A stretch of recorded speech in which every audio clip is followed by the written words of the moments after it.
मकसद है वो क्या है।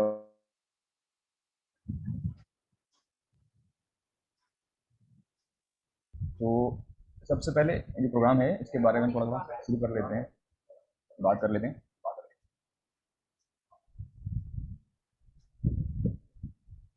इतने लोग जुड़ते रहेंगे धीरे धीरे और हम इंशाल्लाह वक्त पे अपना शुरू कर देंगे। तो हम बात कर रहे थे कि इस प्रोग्राम का जो है वो मकसद क्या है। जैसे कि एक नॉर्मल सा ट्रेंड है, हम सभी फॉलो करते हैं उसको कि सेमिनार होते हैं और उस पर लेक्चर्स होते हैं, और लेक्चर्स होने के बाद उस पर तमाम जो लेक्चर्स होते हैं और जो लेक्चरर हैं वो किसी भी पर्टिकुलर टॉपिक पर बात करने के बाद बहुत सारे उसके हमें पॉजिटिव एस्पेक्ट बताते हैं। और मिसाल के तौर पे कोई नुस्खा है भी टॉपिक है, किसी डिजीज़ के बारे में वो सेमिनार होता है और उस पर डिफरेंट डिफरेंट अपने जो कामयाबियां हैं वो बताते हैं, गिनवाते हैं, और जिस नुस्खे को इस्तेमाल किया गया उसको गिनवाते हैं, उसको बताते हैं, उसको समझाते हैं। और उसको सुनने के बाद हमें लगता है कि एक फीलिंग आती है कि यानी कि जो रिजल्ट्स हैं बहुत अच्छे हैं और बहुत पॉजिटिव फीलिंग लेके हम जाते हैं। लेकिन अक्सर जो हमें हमारे साथ प्रॉब्लम आती है वो ये है कि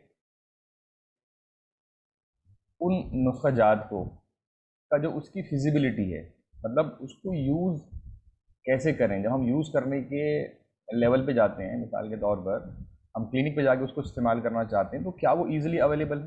क्योंकि वो मुरक्कब नुस्खा नहीं होता है। अगर मुरक्कब मुफरद नुस्खा है तो उसको कैसे, जो उसके कंटेंट्स हैं उनको ईजिली अवेलेबल करें। फिर कभी कभी उसको बनाने की दिक्कत आती है, उसको कैसे करें। और सबसे इम्पोर्टेंट चीज़, ये तमाम चीज़ें आप अगर कर भी लें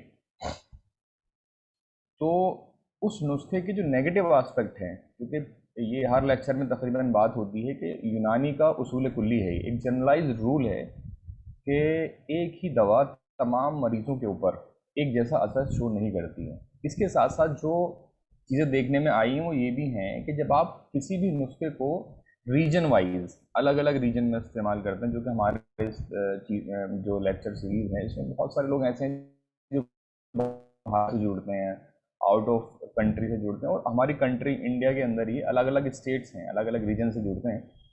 और हम ये जानते हैं कि हर एक रीजन का अलग मिजाज है, वहाँ का टेम्परामेंट अलग है। तो उस टेम्परामेंट के लिहाज से मिसाल के तौर पे कहीं जैसे राजस्थान में हमें यहाँ पर गर्मी की अक्सर जो हिस्सा है वो गर्मी है, तो टेम्परेट रीजन है, टेम्परेचर ज़्यादा रहता है। तो यहाँ की इनका मिजाज है सर्द खुश मिजाज अक्सर जगहों पर है, सॉरी गर्म खुश मिजाज है अक्सर जगहों पर। कश्मीर में आप जाएंगे वहाँ अलग मिजाज मिलेगा। दूसरे रीजन है, जब भोपाल में जाएंगे आप वहाँ अलग मिजाज मिलेगा। केरला में आप जाएंगे वहाँ जो है अलग मिजाज मिलेगा। तो बीमारी की नौइयत और उसके इलाज की नौइयत और उसमें नुस्खा जो इस्तेमाल कर रहे हैं उसकी नौइयत अलग अलग होती है। तो हमें वैसे रिजल्ट्स नहीं मिलते हैं जैसे हम लेक्चर में सुनते हैं। तब हमें क्या होता है, हम एक पशुपेश में पड़ जाते हैं कि हमें करना क्या चाहिए। कि भाई हमने रिजल्ट्स तो बहुत अच्छे सुने थे इसके वहाँ पर लेक्चर में कि ये दिया और इतनी तेज़ी से रिजल्ट मिला और इतने मरीज ठीक हो गए, लेकिन हम प्रैक्टिकली अपनी क्लिनिक पर इस्तेमाल करते हैं तो फिर वो हमें रिजल्ट्स नहीं मिलते हैं। और असल जो हमारी ज़रूरत है उस नुस्खे के ताल्लुक से वो क्लिनिक पर ही है। तो क्लिनिक पर उस नुस्खे की फिजिबिलिटी अलग अलग जगहों पर क्या है, ये एक बड़ी प्रॉब्लम आती थी और हम सभी फेस करते थे इसको। हमने भी बहुत, जब अपनी स्टूडेंट लाइफ में बहुत सारे सेमिनार हम ज्वाइन करते थे तो बड़ी ऐसा लगता था जब हम लेक्चर सुनते थे कि यूनानी से जो कि जैसे रिजल्ट्स हैं इसके मुकाबले में कोई भी रिजल्ट इस बीमारी में नहीं है लेक्चर सुनने के बाद। लेकिन जब हम प्रैक्टिकली उसको आते थे तो कहीं ना कहीं हमें थोड़ी थोड़ी प्रॉब्लम्स आती थी। नो डाउट कि वो रिजल्ट्स ठीक है, लेकिन क्या हर जगह वो रिजल्ट इतने ही मिलेंगे, इसी इम्पैक्ट के साथ मिलेंगे, या हमें उस नुस्खे में थोड़े चेंजेस करने चाहिए। तो वो जो एक मैसेज जाता था प्रैक्टिशनर्स में, तो वो दिक्कत का काम था कि नुस्खा सुनते तो बहुत अच्छे हैं तो एक, लेकिन उसके रिजल्ट्स नहीं वैसे नहीं मिलते जैसे हम सुनते हुए आते हैं। तो उसका रीज़न ये हो सकता, जो अलग अलग रीज़न थे उसके, कि भाई अलग जगह कितने लोगों पर वो नुस्खा इस्तेमाल किया गया, किस एज के लोगों पर वो नुस्खा इस्तेमाल किया गया और किस रीजन में इस्तेमाल किया गया, ये बताया नहीं जाता था। तो ये वो चीज़ें हैं जो हिडन है, बैकग्राउंड में है, और उनको समझना ज़रूरी है। तो इसी ताल्लुक से हमने सोचा कि एक ऐसी जो है लेक्चर सीरीज़ रखी जाए जिसमें बहुत शॉर्ट टाइम हो, लेक्चर एक ही हो, और उस एक बीमारी को लेकर उस पर कंप्लीट मालूमात, क्या यूनानी कहती है उसके बारे में, मॉडर्न आस्पेक्ट उसकी क्या है और किस रीजन में वो इस्तेमाल किया गया, प्लस जब हम क्लिनिक पे उसको इस्तेमाल करते हैं तो कितने लोगों में उसका इफेक्ट आया और कितने लोगों में नहीं आया, या क्या उसका इफेक्ट रहा पॉजिटिव उसकी एस्पेक्ट और नेगेटिव एस्पेक्ट, क्योंकि हम दोनों चीज़ों से को समझ सकें, नेगेटिव एस्पेक्ट को भी और पॉजिटिव एस्पेक्ट को भी, और तब हम उसको बिल्डअप कर सकें और अपना एक फ्रेम बना सकें, किसी चीज़ को सुनकर बहुत ज़्यादा उसमें ना आ जाएं कि भाई इसके बहुत अच्छे रिजल्ट्स हैं और ये, बल्कि एक सही पिक्चर हमारे सामने आए, और अगर हमें उसको इस्तेमाल करते हैं कभी कोई दिक्कत या परेशानी आती है तो हमारे सामने वो चीज़ें रहें। जैसे मैं एक अपनी छोटी सी मिसाल दे देता हूँ अपनी, और उसके बाद में जो हमारे आज के लेक्चरर हैं डॉक्टर आरिफ साहब, उनको मैं मदऊ करूँगा, उनको बुलाऊंगा अपने लेक्चर शुरू करने के लिए। तो आपने सुना होगा लीच थेरेपी का बहुत ही शानदार रिजल्ट है। बहुत सारी बीमारियों में, जैसे हम अक्सर जो है नॉन हीलिंग अल्सर हैं उसमें इस्तेमाल करते हैं उसको, स्किन डिसऑर्डर्स उसमें इस्तेमाल करते हैं, और वेरिकोज वेन, बहुत शानदार इसके रिजल्ट हैं, बहुत सारे मैंने खुद इस्तेमाल किया है। लेकिन मेरे साथ एक मरीज़ में दिक्कत ये आई थी उसमें, एक मरीज़ को थर्ड या फोर्थ सिटिंग में उसको लिप्स पर और आई लिड्स पर बहुत ज़्यादा स्वेलिंग आ गई, और ये आई मतलब लीच करने के तकरीबन 24 घंटे के बाद, और उसके बाद वो आधे घंटे के बाद, आधे घंटे से 1.5 घंटे के बीच में सबसाइड कर गई विदाउट एनी मेडिसिन। तो मैंने तकरीबन हिंदुस्तान में जितने भी इसके लीच के एक्सपर्ट हैं उन सब से मशवरा किया, सबसे बात की कि ये साइड इफ़ेक्ट कैसे आया, मुझे समझ में नहीं आ रहा, जबकि वो तीसरी या चौथी उसकी सिटिंग थी, उससे पहले कभी नहीं आया वो। तो उन्होंने कहा कि नहीं ऐसा कुछ नहीं होता, ये तो किसी और बात की वजह से हुआ होगा, कोई और इसका इफेक्ट हुआ, लीच थेरेपी का इफेक्ट नहीं है ये।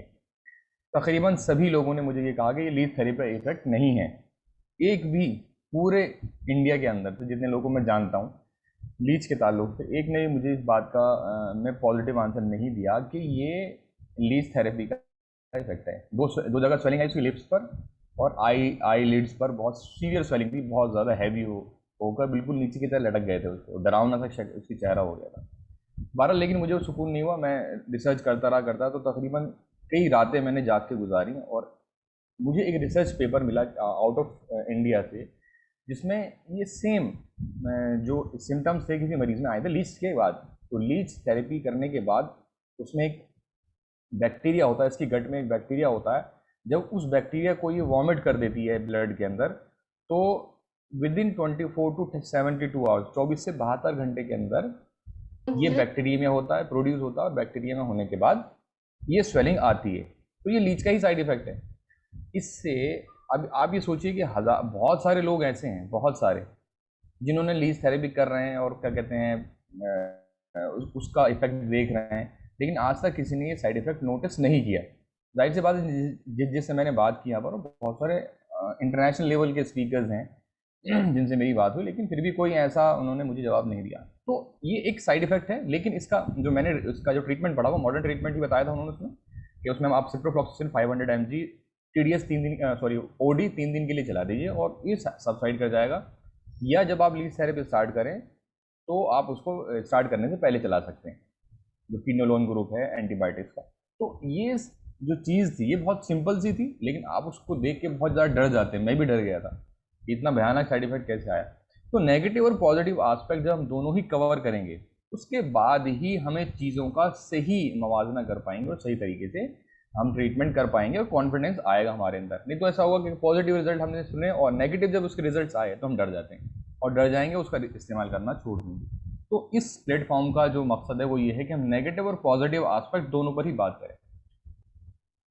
तो आज जो है जो आज का हमारा टॉपिक है ऑटोमाइकोसिस, यूनानी मैनेजमेंट एंड ट्रीटमेंट, जो इसके बारे में आज बात करेंगे डॉक्टर आरिफ। मैं इनका छोटा सा इंट्रोडक्शन दूँ, तो हालांकि किसी इंट्रोडक्शन के मोहताज नहीं है।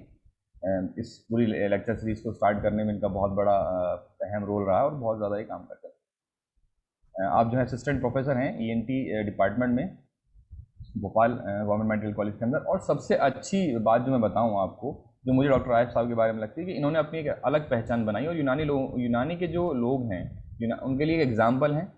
ENT के अंदर तिब्बत यूनानी का जो इम्पैक्ट है, तिब्बत यूनानी कैसे काम करती है, उन्होंने एक एग्जाम्पल सेट किया और अपने आप को एक अलग पहचान बनाने में अपनी मेहनत के ज़रिए से ENT में भी कि यूनानी में कुछ काम किया जा सकता है और ENT में यूनानी से इलाज किया जा सकता है, अपनी मेहनत की बुनियाद पर एग्जाम्पल सेट किया उन न्यू कमर्स के लिए जो प्रैक्टिस करने के लिए प्रैक्टिस स्टार्ट कर रहे हैं, और उन पुराने और एस्टैब्लिश लोगों के लिए भी जो ये समझते थे कि यूनानी में ईएनटी में कोई काम या कोई ट्रीटमेंट बहुत अच्छा हम नहीं समझते हैं या उनको समझ में नहीं आता था, तो उनके लिए एग्जाम्पल हैं। तो वो लोग जो स्टूडेंट हैं या प्रैक्टिशनर्स हैं वो इससे एक सबक ले सकते हैं कि हम अगर चाहें तो एक पर्टिकुलर फील्ड के अंदर यूनानी में किसी भी स्किन को लेकर ईएनटी को लेकर बहुत अच्छे से मैनेजमेंट स्टार्ट कर सकते हैं और बहुत अच्छे से काम कर सकते हैं। ये डॉक्टर आरिफ साहब ने इस्टेब्लिश किया और एक एग्जांपल सेट करने की कोशिश की। आप बहुत प्रोमिनेंट लेक्चरर हैं और आपकी नॉलेज और तमाम चीज़ें आप इनके बारे में जो आप सुनेंगे तो बहुत ज़्यादा इन्होंने अपनी मेहनत की है ईएनटी के ताल्लुक से, और इस फील्ड के अंदर बहुत सारे अनगिनत जो इनके रिसर्च पेपर्स हैं नेशनल और इंटरनेशनल पब्लिश हो चुके हैं।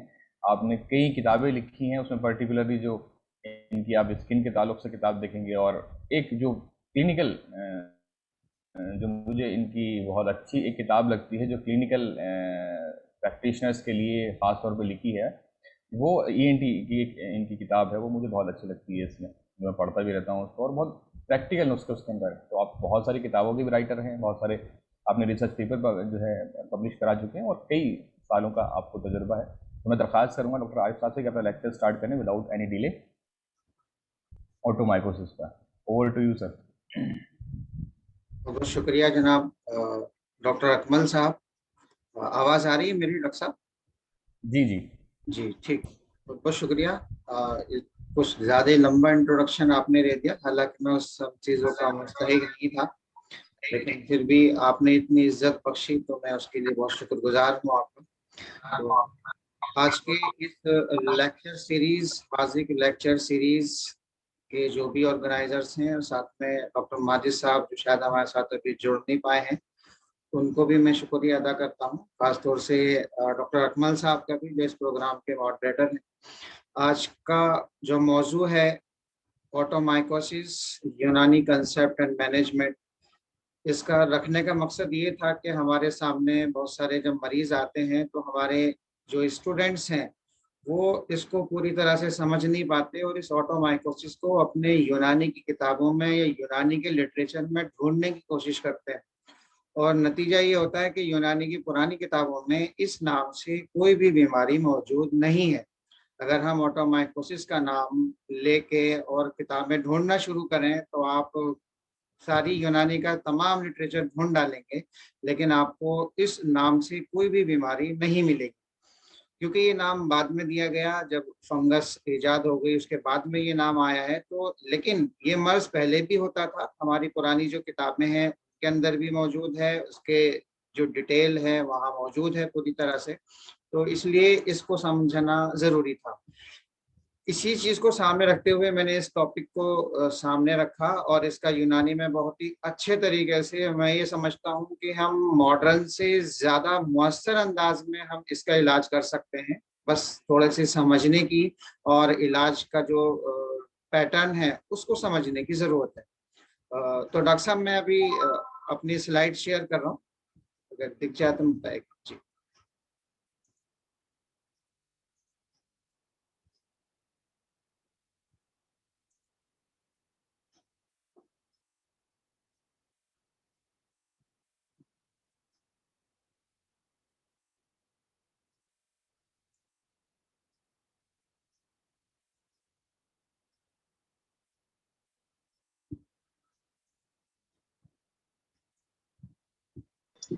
डॉक्टर साहब स्लाइड शेयर हो रही है मेरी?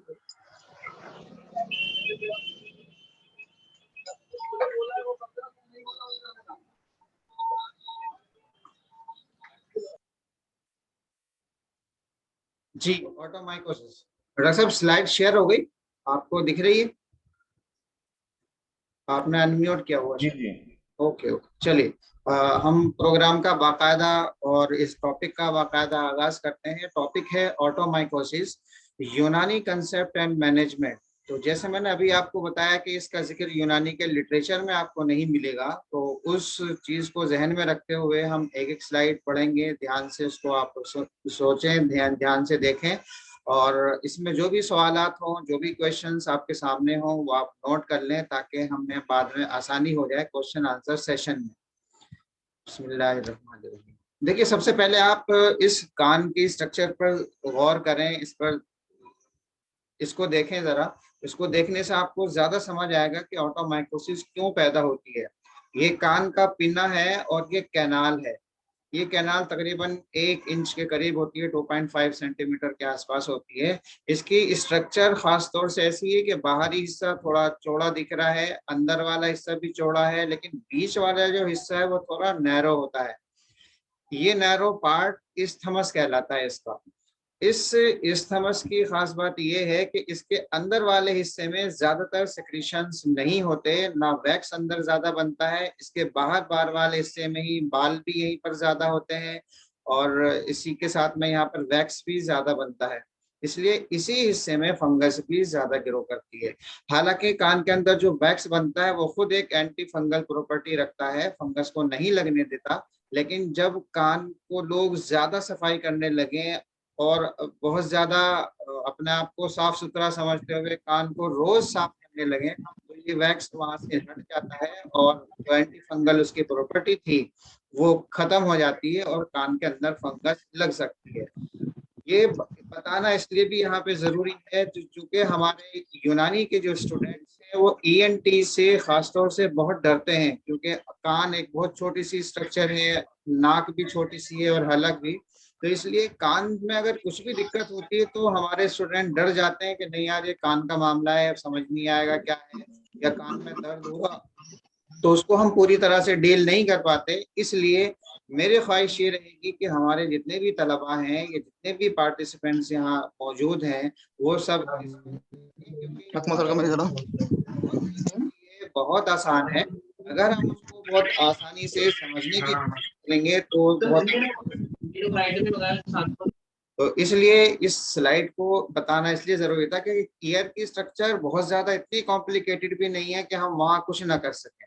बहुत छोटी सी सिंपल सी स्ट्रक्चर है। कान का ये पिना है, पिना के साथ में ये कैनाल है, ये टिम्पैनिक मेम्ब्रेन आपको दिख रही है, बीच वाला हिस्सा मिडिल ईयर कहलाता है, और एक ये ट्यूब जा रही है जिसको हम यूस्टेशियन ट्यूब कहते हैं। थ्रोट से ज्यादातर इन्फेक्शन इससे होते हुए मिडिल ईयर में पहुंचते हैं, ओटाइटिस मीडिया हो जाता है, कई बार पस बन जाती है तो वो यहाँ से बाहर निकल सकती है और उसको हम ASOM के नाम से जानते हैं। बहरहाल हम एक जो टॉपिक हमारा दूसरा है, जब उसका मौका होगा कभी हम उसके बारे में बाद में आपको बताएंगे। सबसे पहले यहाँ देखिए इसका छोटा सा introduction. Otomycosis is the fungal infection of the external ear या एक्सटर्नल ऑडिटरी कैनाल का एक फंगल इन्फेक्शन है। एक मॉडर्न के जो इसकी डेफिनेशन है वो इस तरह से दी गई है।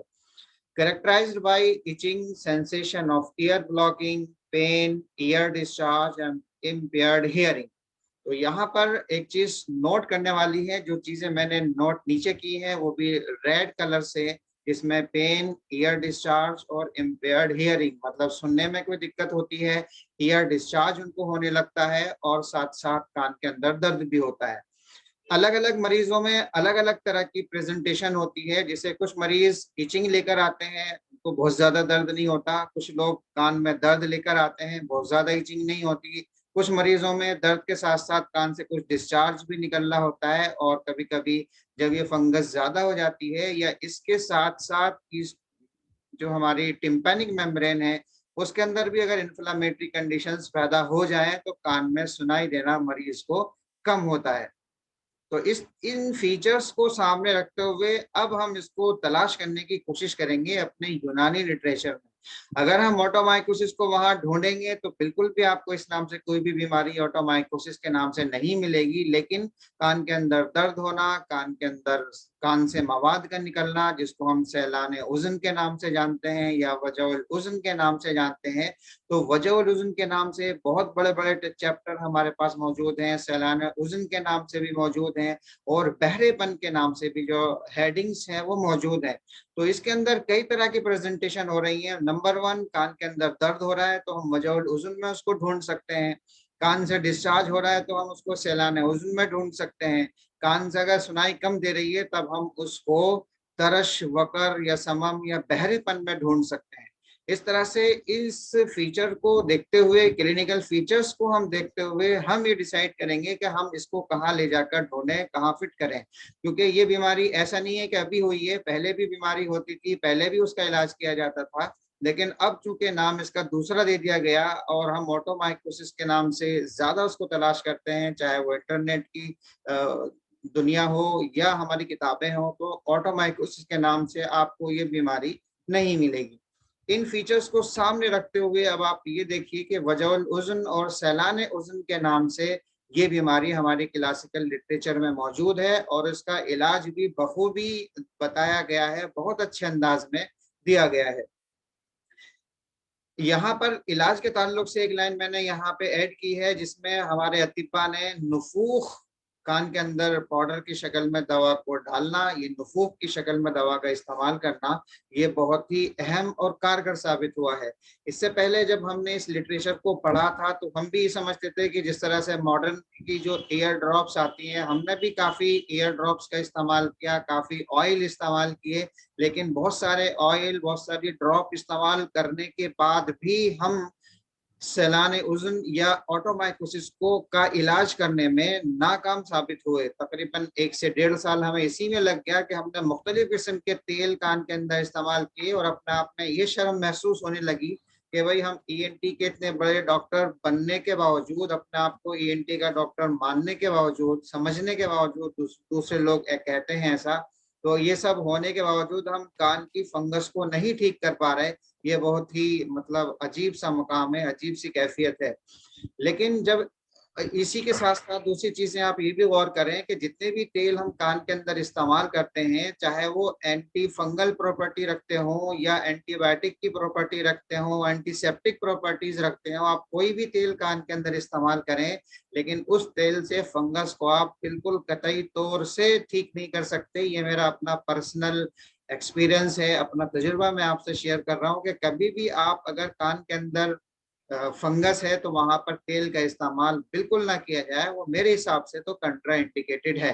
मैं उसको अपनी जो डिक्शनरी हम उसमें बिल्कुल कंट्रा इंडिकेशन बताते हैं उसको कि कान के अंदर अगर फंगस लगी है, आपने उसको डायग्नोज कर लिया और उसको आपने ऑटोमाइकोसिस को ऑटोस्कोप से चेक कर लिया, कान के अंदर फंगस मौजूद है, तब आप उसमें कान के अंदर कोई भी तेल का इस्तेमाल बिल्कुल नहीं करेंगे। ये एक खास बात, यहाँ का एक की पॉइंट हम यहाँ से लेकर जाएंगे।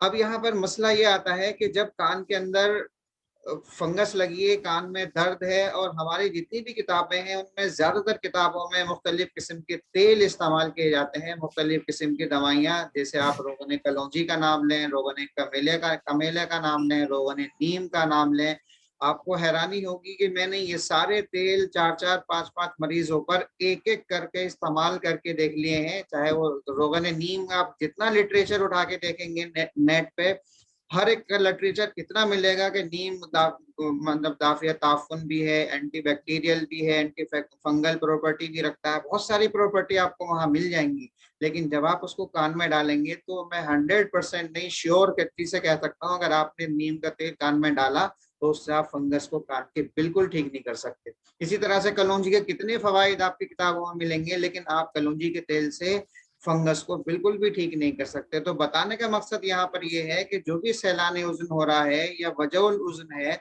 अगर उसमें हम कान में कोई भी तेल इस्तेमाल करते हैं तो उससे आप ऑटोमाइकोसिस को या ईयर के फंगल इन्फेक्शन को बिल्कुल ठीक नहीं कर सकते। क्यों नहीं कर सकते, हम उसकी बात अभी आगे करेंगे।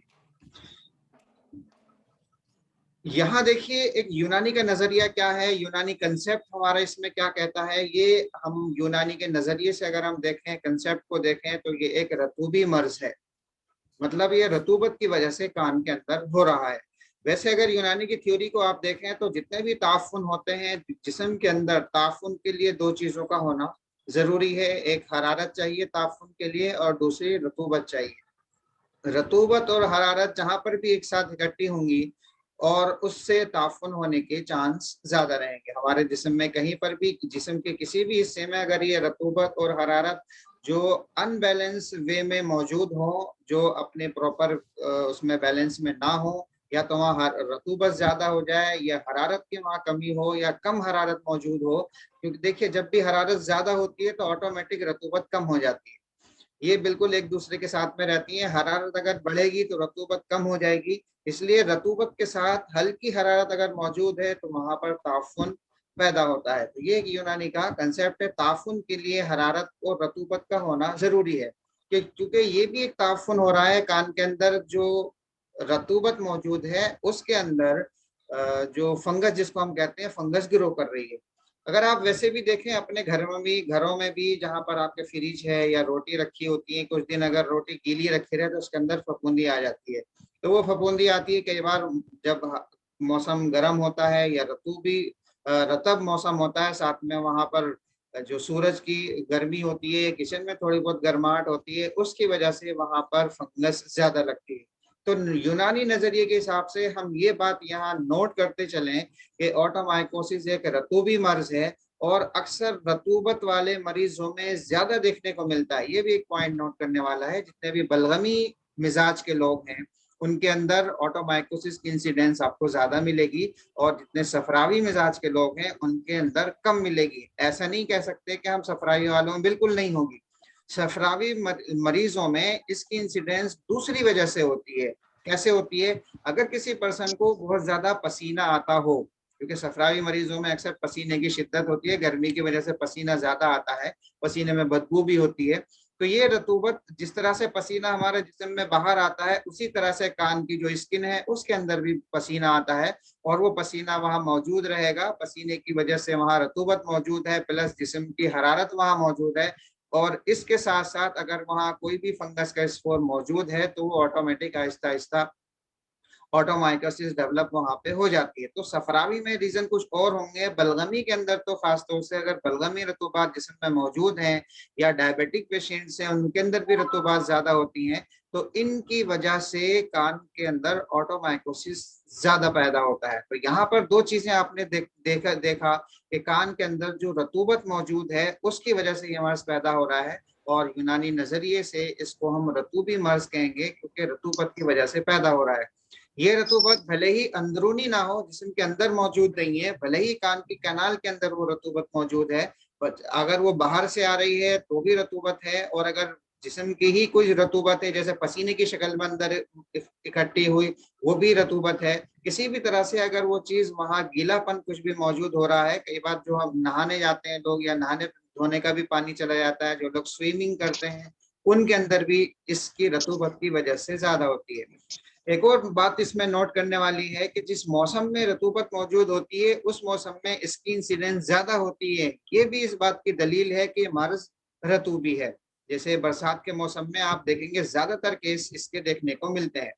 तो ये पॉइंट हमारे यहाँ क्लियर होगा कि ताफुन के लिए दो चीजें जरूरी हैं, हरारत और रतूबत। इन दोनों के मिलने से वहां ताफुन होगा। ताफुन होने के नतीजे में मर्ज पैदा हो जाता है। अब मसला यहाँ ये भी समझना है कि जिस जगह पर रतूबत मौजूद हो, आप उस रतूबत को वहां से कैसे खत्म करें। ये भी एक बहुत बड़ा डिस्कशन का पॉइंट है कि रतूबत को आप वहां से कैसे खत्म करें। तो ये मैंने नीचे वाली स्लाइड के निचले हिस्से में लिख के बताया है आपको कि रतूबत है। अगर जिस्म के अंदर रतूबत है तो उस रतूबत को आप दो तरह से खत्म कर सकते हैं, अकॉर्डिंग टू द मिजाज। अगर आपने किसी भी रतूबत वाली चीज को बरूदत पहुंचा दी, बहुत ज्यादा ठंडक पहुंचा दी, तो भी रतूबत कम हो जाएगी। और अगर आपने हरारत ज्यादा पहुंचा दी तो भी रतूबत कम हो जाएगी। तो रतूबत को कम करने के लिए आपके पास दो टूल हैं, या तो आप बरूदत बढ़ा दीजिए, या बारिद दवाइयों का इस्तेमाल करिए, या फिर आप वहां पर हरारत को बढ़ा दीजिए तो रतूबत पैदा हो जाएगी। या कुछ ऐसी चीजें इस्तेमाल करा दीजिए जो याबिस हों, यबूसत वाली हों। जो याबिस हो, अगर वो यबूसत वाली चीज यहाँ पर इस्तेमाल करेंगे तो भी रतूबत कम हो जाती है। तो यहाँ पर ये कंसेप्ट, रतूबत को दूर करने के लिए या तो हम ज्यादा बरूदत पहुंचाएं, या बारिद दवाओं का इस्तेमाल करें, या हरारत वाली दवाओं का इस्तेमाल करें। और जाहिर सी बात है, जो बरूदत ज्यादा जहाँ पर होगी वहां यबूसत ऑलरेडी ऑटोमेटिक उसके साथ में होगी। तो बरूदत के साथ जब यबूसत होगी, अगर हम उसको इस्तेमाल करेंगे तो रतूबत को कम कर देगी। और अगर हरारत के साथ यबूसत होगी तो भी वो रतूबत को कम कर देगी। ये एक यूनानी का फंडामेंटल है, जो यहाँ ही नहीं बल्कि हर जिस्म के हर मर्ज में हर जगह इस चीज का इस्तेमाल किया जाएगा। तो ये था यूनानी का नजरिया, किस तरह से इस मर्ज को हम कौन से खिल्त के अंदर रखेंगे, ताफुन की वजह क्या हो सकती है, और रतूबत को आप किस तरह से कम कर सकते हैं। इसकी प्रीविलेंस अगर हम देखें तो जनरली ह्यूमिड क्लाइमेट या मानसून वाले सीजन में ज्यादा देखने को मिलती है, ये तो आम सी बात है, आप इसको बहुत अच्छे से जानते हैं। अब हम इसके कुछ प्री डिस्पोजिंग फैक्टर की अगर बात करें तो इसके अंदर देखें कुछ फैक्टर्स ऐसे हैं जो किताबों में अवेलेबल हैं, हम उनको अपने यूनानी के तर्ज पर भी बयान कर सकते हैं। इसमें सबसे पहली चीज है एब्सेंस ऑफ सेरोमिन।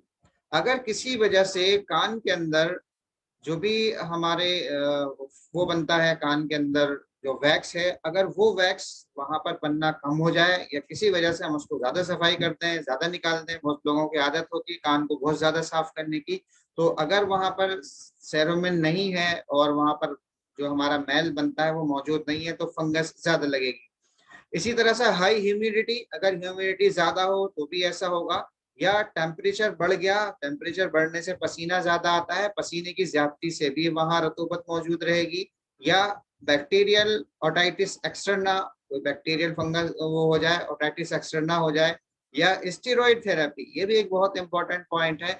जितने भी स्टेरॉइड थेरेपी होती हैं जिस्म के अंदर, वो रतूबत को जिस्म के अंदर बढ़ा देती हैं।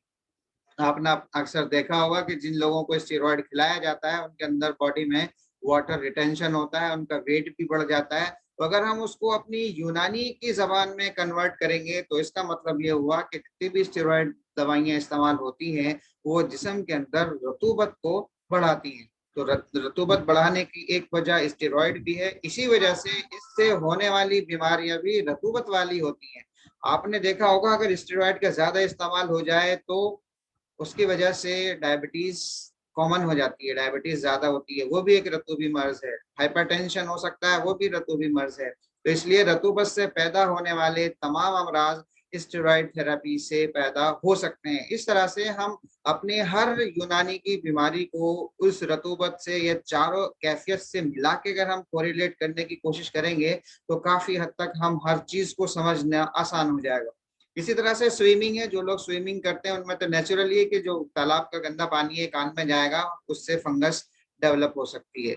लोकल ट्रॉमा हो सकता है, कान के अंदर किसी भी चीज से खुजाया, किसी ने इचिंग करी, या हियरिंग एड्स जो कान में लगाते हैं वो भी इसके प्रीडिस्पोजिंग फैक्टर्स में से एक है। तो ये फैक्टर भी उसके अंदर फंगस को डेवलप करने में मदद करते हैं।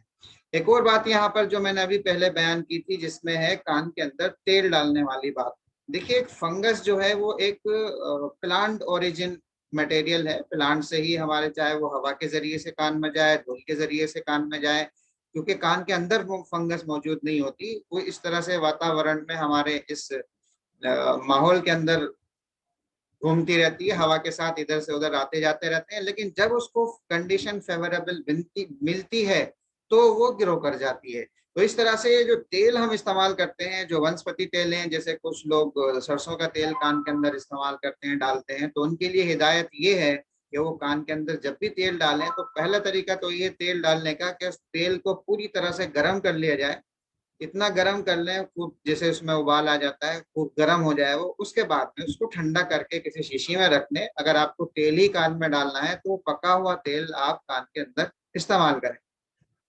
वैसे तेल को कभी कभी डाल लेना ठीक है, और रोगन बादाम के लिए तो आया भी है, रोगन बादाम तल कान के अंदर इस्तेमाल करना चाहिए, डालना चाहिए, एक एक खून हफ्ते में एक आध बार या महीने में एक दो बार डाल लेने में कोई बुराई नहीं है, कोई हर्ज नहीं है। लेकिन इस्तेमाल करते हैं वो कान के लिए नुकसानदेह है, उसके अंदर बहुत सारे इन्फेक्टिव मटेरियल्स होते हैं और उससे कई बार कान में थोड़ी भी इचिंग हो गई तो उनको फेवरेबल कंडीशन मिल जाती है और वहाँ फंगस डेवलप हो सकती है या बैक्टीरियल इन्फेक्शंस भी हो सकते हैं। आज की डेट में अगर हम देखें तो जितनी भी लेबोरेटरीज के अंदर हम दो तरह की फंगस कान के अंदर पाई जाती हैं, एस्पेजिलस निगर और कैंडिडा स्पीशीज, ये दो तरह की फंगस कान में होती है। एस्पेजिलस निगर अगर हम ऑटोस्कोप से देखेंगे तो काले रंग की नजर आती है, और कैंडिडा को अगर हम देखेंगे तो ये व्हाइट कलर की नजर आती है। दोनों पिक्चर्स हमें कान के अंदर नजर आ सकती हैं। अब मैं आपके सामने एक केस स्टडी रख रहा हूँ, हालांकि ये सबसे पहली केस स्टडी है, लेकिन इसके बाद में हम कई सौ मरीज इसी तौर पर ट्रीट कर चुके हैं। सिंपली मैं थोड़ा सा इसका ब्रीफ इंट्रोडक्शन देता हुआ चल रहा हूँ ताकि हम इलाज वाले पोर्शन पर जल्दी से आ जाएं। एक 35 इयर्स की फीमेल आती है और कंप्लेन करती है राइट ईयर ब्लॉकिंग है, पेन है और ईयर डिस्चार्ज।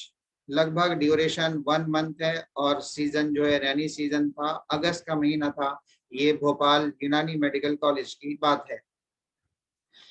इनका अगर हमने मिजाज देखा तो बलगमी मिजाज पाया, और हिस्ट्री थी इनकी नॉन स्टेराइल ऑयल, जो कान के अंदर तेल डालने वाली जो मैंने अभी बात करी थी, इनकी भी आदत थी कि कान में ऐसे तेल डाल लेना, तो ये भी इन्होंने भी कान में तेल डाला था। उसके बाद में कान में से दर्द और पानी आना शुरू हो गया। अहम बात उसके बाद की है, इसमें देखिए इसमें मरीज बहुत सारे एलोपैथिक दवाइयां जैसे Clotrin, AC, mix biotic ear drop, जितनी भी एंटी फंगल ईयर ड्रॉप्स कान के अंदर इस्तेमाल की जाती हैं, डाली जाती हैं, उससे फंगस उतनी जल्दी ठीक नहीं हो पाती। ये हमने बहुत सारे केसेस में देख लिया है। होता यह है कि मरीज कान के अंदर ड्रॉप डालता है, ड्रॉप डालने के बाद में मरीज को कुछ हद तक कुछ कम वक्त के लिए फायदा होता है, लेकिन उसके बाद में वापस हफ्ता 10 दिन के बाद में वापस वो चीज रिकरेंस हो जाती है वहीं पर, और टेम्परेरी रिलीफ मिलता है, लेकिन मरीज इससे महीनों तक घूमता रहता है और डॉक्टर ही बदलता रहता है। अक्सर ईएनटी डॉक्टर्स को कान देखने की और उसको साफ करने की जहमत तो नहीं कर पाते, वो बस देखते ही कहते हैं हाँ फंगस है, और फंगस की एंटी फंगल ईयर ड्रॉप कान के अंदर डलवा देते हैं। अगर उससे भी ठीक नहीं हुआ था तो एक आध एंटी फंगल ओरल भी इस्तेमाल करा देते हैं और इससे सोचते हैं कि वो ठीक हो जाएगा, लेकिन ऐसे बहुत कम केस होते हैं जो इनसे ठीक हो जाते हैं, लेकिन ज्यादातर केसेस परेशान ही रहते हैं। मेरा जो अपना अभी तक का एक्सपीरियंस इसमें सामने आया है, मैंने ये देखा कि जब जब हम ईयर ड्रॉप का इस्तेमाल कान में करते हैं तब तक फंगस को हम ट्रीट नहीं कर पाते। ऐसे बहुत सारे केसेस यहाँ के जो भोपाल के जो एम्स के यहाँ के जो डिस्ट्रिक्ट हॉस्पिटल है वहाँ के केसेस घूम घाम के जब हमारे पास आते हैं, तो अल्हम्दुलिल्लाह हम उनको कान के अंदर एक ही पाउडर एक ही बार में छिड़कते हैं, तो उसके बाद में दोबारा आने की जरूरत नहीं पड़ती है। वो मैं आपको बताऊंगा मैं किस तरह से उसको हम वो प्रैक्टिकल किस तरह से करते हैं, वो मैं आपको बताने जा रहा हूँ। तो यहाँ पर क्लोट्रिन एसी या मिक्स बायोटिक ईयर ड्रॉप, जितने भी एंटी फंगल ड्रॉप्स मार्केट में मौजूद हैं, आप कितने भी एंटी फंगल ड्रॉप्स कान में डालते जाइए, बिल्कुल भी ठीक नहीं होगा, और अगर हुआ तो कम से कम 15 से लेकर 20 दिन तक चलेगा। जितने भी ईएनटी स्पेशलिस्ट हैं वो कम से कम 10 से 15 दिन तक ईयर ड्रॉप डालने की सलाह देते हैं कि आप इसको डालते रहिए।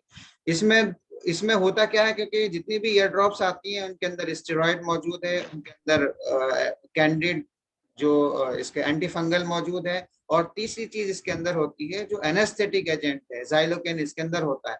तो जाइलोकेन और स्टेरॉइड ये दोनों मिलके कान की थोड़ी स्वेलिंग कम कर देते हैं और दर्द को कम कर देते हैं, तो मरीज को थोड़ा सा ऐसा लगता है कि हाँ दर्द कम हो गया। लेकिन जैसे ही आप ड्रॉप डालना कम करेंगे या बंद करेंगे और कान के अंदर पहले से मौजूद फंगस है, आपने जैसे ही उसकी ड्रॉप डालनी बंद करी वो वापस वहां ग्रो करती चली जाती है। तीसरी बात ये कि जब भी हम ड्रॉप की शक्ल में कोई भी दवा कान में डालते हैं तो हम वहां ऑटोमेटिकली क्या कर रहे हैं, हम वहां पर और ज्यादा रतूबत पहुंचाने की कोशिश कर रहे हैं, जबकि हम पहले देख चुके हैं कि ये मर्ज भी रतूबी है, रतूबत की वजह से ही पैदा हो रहा है, लेकिन हम वहां पर फिर भी उस चीज को ना समझते हुए हम फिर से ड्रॉप डालते हैं और रतूबत वहां पहुंचाते हैं, जिससे वो कुछ वक्त तक फंगस के जो एंटी फंगल इफेक्ट है कुछ वक्त के लिए तो सप्रेस हो जाती है हम, लेकिन जैसे ही हम दवा हटा देते हैं वहां से दवा डालना बंद करते हैं तो वो वापस वही हो जाती है। तो इसका उसूल वही होगा जो हम अभी अपना उसूल यहाँ पे बताएंगे, किस तरह से हम उसको ट्रीट करेंगे। एग्जामिनेशन अगर आप इसका करेंगे तो वहां पर ब्लैकिश व्हाइट कलर की आपको मास नजर आएगा। अलग अलग मैं अभी पिक्चर दिखाऊंगा आपको, इस तरह का फंगस आप कान में ऑटोस्कोप से देख सकते हैं। ईयर कैनाल स्वलन होगी, कंजेस्टेड होगी, कंजेशन की वजह से नैरो हो जाती है। वाटरी डिस्चार्ज भी वहां से दिखा जा सकता है, और जो टिम्पैनिक मेम्ब्रेन है कई बार वो भी कंजेस्टेड होती है, लेकिन उसमें कोई परफोरेशन इस फंगस की वजह से नहीं होता, क्योंकि इस फंगस का इफेक्ट बहुत ज्यादा टिम्पैनिक मेम्ब्रेन पर नहीं होता, टिम्पैनिक मेम्ब्रेन पर कोई प्रेशर नहीं पड़ रहा, इस वजह से उसमें परफोरेशन भी ज्यादातर देखने को नहीं मिलता। और दूसरी बात ये कि जितनी भी फंगस है वो कान के बाहरी हिस्से में ज्यादा होती है, क्योंकि उसको एयर भी चाहिए होती है, उसको गर्माई भी चाहिए होती है, इसलिए बहुत ज्यादा अंदर वाले हिस्से में नहीं होता। लेकिन जब हम कान को साफ करते हैं और जब हम कॉटन बड कान में डालते हैं तो क्या करते हैं, हम उस कॉटन बड से उस फंगस को या उस वैक्स को और अंदर की तरफ धक्का दे देते हैं और वो आहिस्ता आहिस्ता टिम्पैनिक मेम्ब्रेन तक चली जाती है। तो इस तरह से जब वो टिम्पैनिक मेम्ब्रेन पर पहुंच जाएगी, वहां इन्फ्लेमेटरी चेंजेस पैदा हो जाएं, उसके बाद में वहां परफोरेशन हो सकता है, लेकिन अमूमन फंगस की वजह से टिम्पैनिक मेम्ब्रेन में परफोरेशन नहीं देखने को मिलता। अगर हम उसको सुनाई की जांच करें, ट्यूनिंग फॉर्क से टेस्ट करें, तो कान चूंकि बंद है, ब्लॉक है, इसलिए कंडक्टिव डेफनेस हमें शो होती है ट्यूनिंग फॉर्क को टेस्ट करने से। अगर उसका हमने कल्चर कराया तो एस्परजिलस निग्रस इसके अंदर पाई गई, लेकिन कोई बैक्टीरिया वहां पर मौजूद नहीं था, ये एग्जामिनेशन उसमें नजर आया। ये उसकी पिक्चर है, कान के अंदर इस तरह की जो फंगस ग्रो होती हुई दिख रही होगी, व्हाइट व्हाइट सी है, उसके ऊपर स्पोर्स नजर आ रहे हैं आपको। ये फंगल स्पोर्स होते हैं जो कान के कैनाल के अंदर आहिस्ता आहिस्ता इस तरह से बढ़ते चले जाते हैं, और एक टाइम ऐसा आता है कि पूरी की पूरी कैनाल सूज जाती है। कान के अंदर सूजन की वजह से एक्सुडेट्स इकट्ठे होने लगते हैं, पानी निकलने लगता है और आहिस्ता आहिस्ता डिस्चार्ज होने लगता है। यूनानी प्रिंसिपल ऑफ ट्रीटमेंट क्या करता है? यूनानी के हिसाब से सबसे पहले आप इस कैनाल को क्लीन करिए। जब तक हम कान की कैनाल को क्लीन नहीं करेंगे, जब तक अंदर मौजूद फंगस को हम वहां से नहीं निकालेंगे, तब तक आप इस बीमारी का इलाज नहीं कर सकते। ये बिल्कुल खास बात है। इसकी वजह उसकी है कि आप बिल्कुल इसी तरह समझें जैसे आपके घर के बाहर या गेट के बाहर कुछ कूड़ा पड़ा हो और उसमें बहुत ज्यादा बदबू आ रही हो, और आप वहां रोज ये करें कि वहां पर एक एक बोतल फिनाइल की डाल दें, कभी आप उस पर चूना डाल दें या डीडीटी पाउडर डाल दें, तो जब तक वो चीज वहां रहेगी तब तक उसमें से बदबू कम आएगी। लेकिन आप जिस दिन डालना बंद कर देंगे, आहिस्ता आहिस्ता फिर से वापस वहां बदबू आना शुरू होगी, गलन सड़न का अमल फिर से शुरू हो जाएगा। तो उसका असल तरीका ये है कि आप वहां से उस सारे जितने भी मटेरियल है, आप वहां से उसको हटा दीजिए। हटा के फिर आप वहां कुछ भी डीडीटी पाउडर कुछ भी डालेंगे तो फिर उसके बाद में वहां से बदबू नहीं आएगी। उसी तरह से कान के अंदर अगर फंगस मौजूद है, जब तक आप उस फंगस को वहां से नहीं निकालेंगे तब तक आप इसका इलाज बिल्कुल नहीं कर सकते। नंबर 2, कान को हम सिरका और पानी के सॉल्यूशन से धोते हैं, जिसमें 1:4 का रेशो है। एक हिस्सा उसके अंदर सिरका होगा और 4 हिस्से पानी होगा। एक सॉल्यूशन बना के हम अपनी यूनिट के अंदर रखते हैं और कान में एक सिरिंज में लेके कान को इससे वॉश कर देते हैं। तीसरा है नफूख थेरापी। इसके अंदर हम मुसक्किन, मुहल्लिल, मुजफ्फिफ, दाफे ताफुन अद्विया कौन कौन सी हैं वो भी अभी आगे आएगा। इस तरह की प्रॉपर्टी वाली दवाइयों का हम इस्तेमाल करें तो हम बहुत आसानी से इस ऑटोमाइकोसिस की बीमारी से सिर्फ एक ही डोज में, सिर्फ एक ही झटके में हम उसको ठीक कर सकते हैं। उसके लिए आपको 10 दिन 15 दिन मरीज को ड्रॉप डालने की बिल्कुल भी कतई जरूरत नहीं है।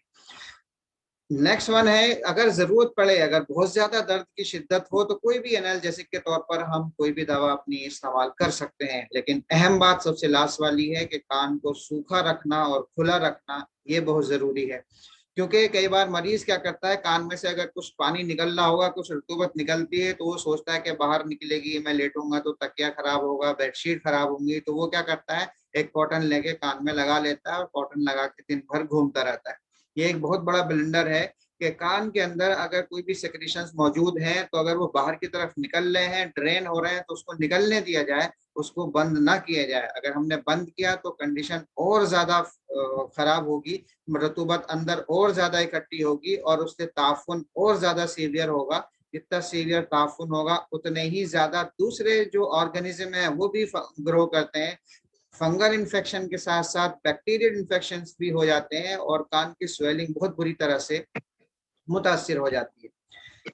अब दवाइयाँ देखिए कौन कौन सी दवाइयाँ हम इसके अंदर इस्तेमाल करते हैं। इसमें है एक मुरमक्की, कुंदुर, सुहागा, रसौद और फिटकरी।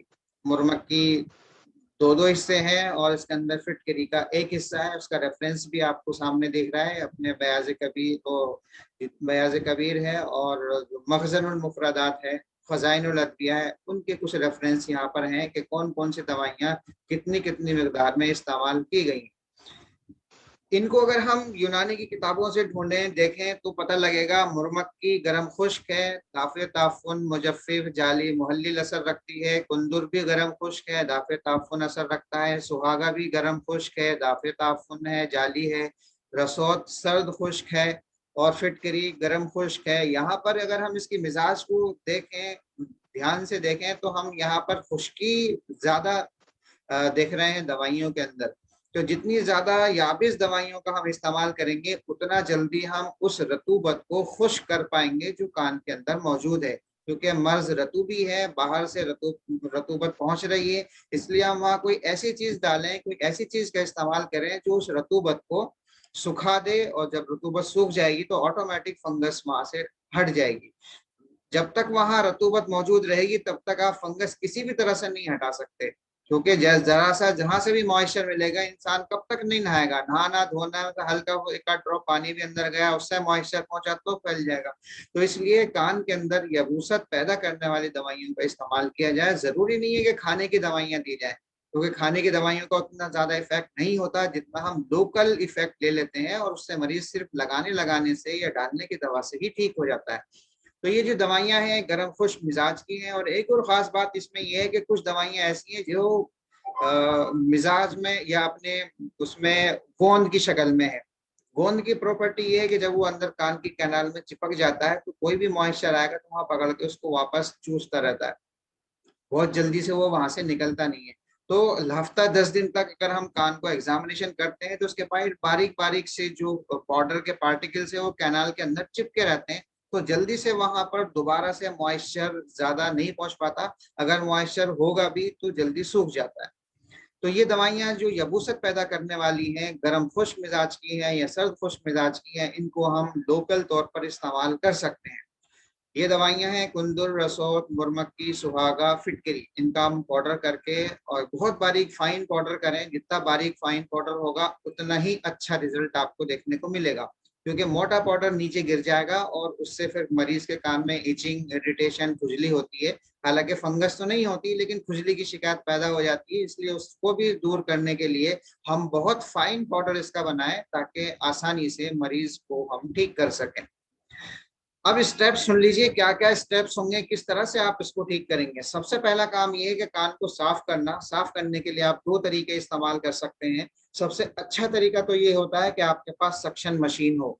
अगर हम प्रैक्टिस कर रहे हैं तो हमारे पास कुछ बेसिक ईएनटी वाले टूल्स भी मौजूद होने चाहिए, हमारे पास वो औजार भी मौजूद होने चाहिए ताकि हम कान को ठीक से सही कर सकें। तो सक्शन मशीन बहुत इजी होती है, टाइम भी कम लेती है। आपने सक्शन मशीन ऑन करी, उसकी टिप कान के अंदर ऐसे डाली, जितनी भी फंगस होगी, जो भी सेक्रेशंस होंगे, वो सब सक्शन मशीन खींच लेती है और कान आपका 1-2 सेकंड में ही जैसे ही अंदर टच किया पूरा कान आपका खाली हो जाता है। इसलिए इसमें बहुत ज्यादा टाइम नहीं लगता। अगर हम हाथ से साफ करते हैं तो बहुत देर लगती है, इसलिए बेहतर ये है कि हम सक्शन मशीन का इस्तेमाल करें। बहुत ज्यादा महंगी नहीं होती। अपने क्लिनिकल सेटअप पर हम 5,000 के आसपास की इस मशीन का इस्तेमाल कर सकते हैं, और बहुत ही जिस तरह के केसेस आप देखना शुरू कर देंगे उसी तरह के मरीज आपके पास आने शुरू हो जाएंगे। अगर आपने किसी कान के एक मरीज को ठीक कर दिया तो ऑटोमेटिक ऑटोमेटिक आपके पास कान के ही मरीज बढ़ते चले जाएंगे। इसलिए प्रैक्टिस बहुत ईजी है, उसको समझने की और सीखने की जरूरत है। दूसरा स्टेप ये है कि जो आपने सक्शन किया, सक्शन करने के बाद फिर भी कान के अंदर कुछ पार्टिकल्स, छोटे छोटे पार्टिकल्स बाकी बच जाते हैं, तब हम क्या करेंगे, एक सिरका और वाटर का जो सॉल्यूशन मैंने आपको बताया था 1:4 का, उसका एक सॉल्यूशन बनाएंगे और उस सॉल्यूशन को 20 ml सिरिंज में लेके या 50 ml सिरिंज में लेके कान के अंदर एक पिचकारी मार देते हैं और किडनी ट्रे नीचे रख देते हैं ताकि अंदर से निकलने वाला जो भी फंगस है या पानी है वो वापस बाहर आ जाए। एक बार हम इसको सिरके के सॉल्यूशन से क्लीन कर देते हैं। तीसरा स्टेप है कि आप कॉटन से इसको सुखाएंगे। आप अभी तक हमने साफ किया, कॉटन से कान में डाल के इसको हल्का सा सुखा दीजिए। और चौथा स्टेप ये है कि जो मेडिकेटेड पाउडर है, जो आपने इस दवा का पाउडर बनाया है, उस पाउडर को आप किसी भी तरह से, चाहे वो इंस्ट्रूमेंट के जरिए से या जो कोई पंप होता है उसके जरिए से कान के अंदर फूंक दें, वो कान के अंदर चला जाए। और पांचवा स्टेप ये है कि अगर एक्स्ट्रा पाउडर कान के अंदर पहुंच गया है या वो मोटा है, तो ज्यादा पाउडर अगर कान के अंदर पहुंच गया तो आप उसको वापस निकाल लें। ये 5 स्टेप हैं सिंपली। ये देखिए, पहला स्टेप सक्शन है, इसमें हम क्लीनिंग कर रहे हैं। सक्शन करके आप कान को साफ कर सकते हैं, बहुत आसानी से आप इसको साफ कर सकते हैं। दूसरा है कि आपने सिरिंजिंग की, जिसमें विनेगर, सिरका और सॉल्यूशन लिया और उसको आपने 50 ml सिरिंज में भरा, भर के कान के अंदर मारा और नीचे किडनी ट्रे आपने रख दी और उससे आपने उसको साफ कर दिया।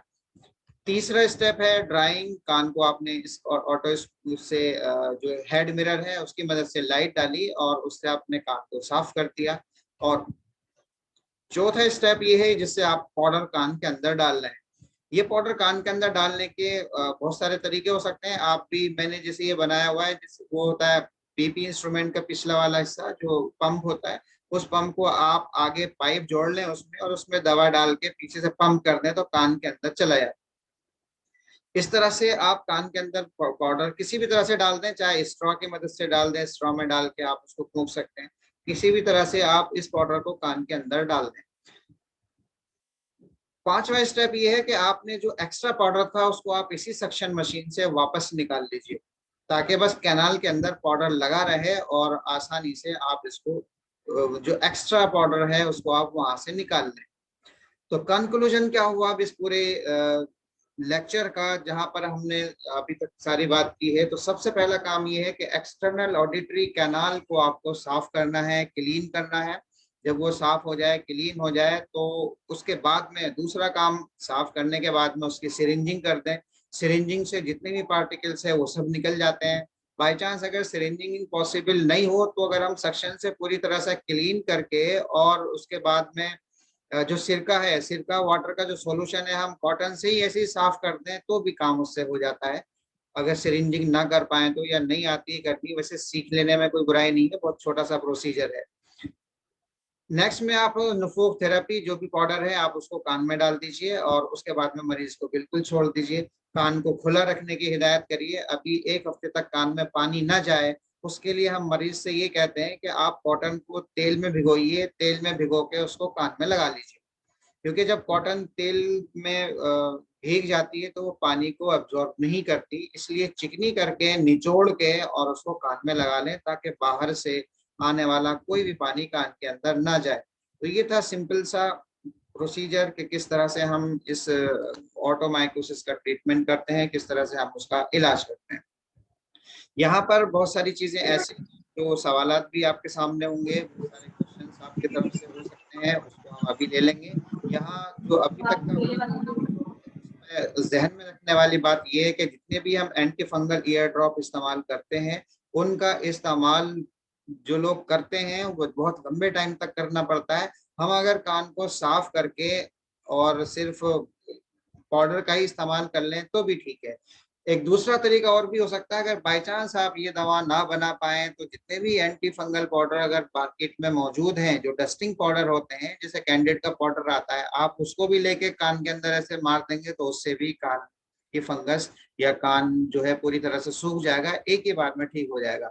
शर्त यहाँ पर यह है कि कान के अंदर रतूबत की शक्ल में कोई दवा ना जाए, ना तो वो तेल की शक्ल में जाए, ना वो पानी की शक्ल में जाए।